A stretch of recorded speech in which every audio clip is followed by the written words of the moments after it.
And we're following some breaking news. Protesters are gathering outside a Chicago detention center where hundreds of migrants are being held. Authorities say several people have already been detained after violent clashes with police. Demonstrators say they're outraged over recent ICE raids in their community.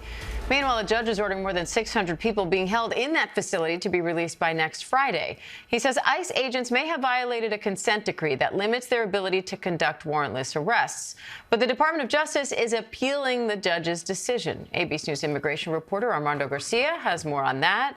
Armando, what's the latest on these protests and the fight to release these migrants? Well, this is something that we've been seeing consistently in Chicago, and also that's something that we might be seeing in other cities across the country. Sources tell ABC News that within the next few days, we could see Border Patrol move to do an operation in Charlotte and then to New Orleans. But on this case about the 615 people that could be eligible for release, we're talking about a consent decree that essentially limits a federal agent's ability to conduct a warrantless arrest. Under this agreement, typically somebody who wants to conduct a warrantless arrest has to prove that that person has committed an immigration offense and is a flight risk. Now the judge is saying that up to 615 people could be released into what's called alternatives to detention. That's essentially ankle monitors or other ways for the government to keep tabs of people who are still going through the immigration process. So while they may be released into the community, they're not entirely free. They still might be facing deportation. So how logistically would it work if this order does stand?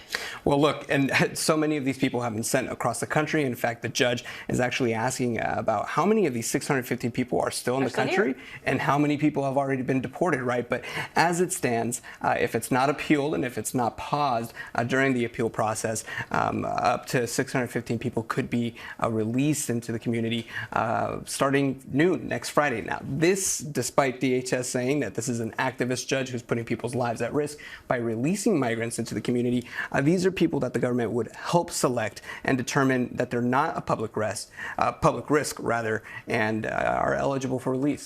All right. And Armando, lawyers for the Chicago daycare worker who was arrested on camera, a whole big thing, by ICE agents, her lawyers now say she's been released. So what's the latest on her case?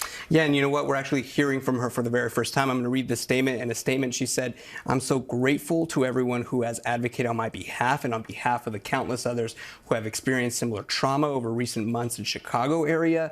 I love our community and the children I teach, and I can't wait to see them again." This is somebody who DHS accuses of recently paying a smuggler to bring her own children across the border. They say that this is somebody who lied about her identity and also came to the country illegally. However, I've spoken with parents in the community who have been touched by her. They say she's a treasured member of their community. In fact, they've raised over $150,000 for her legal defense. That court case continues. All right. Immigration reporter Armando Garcia, thank you.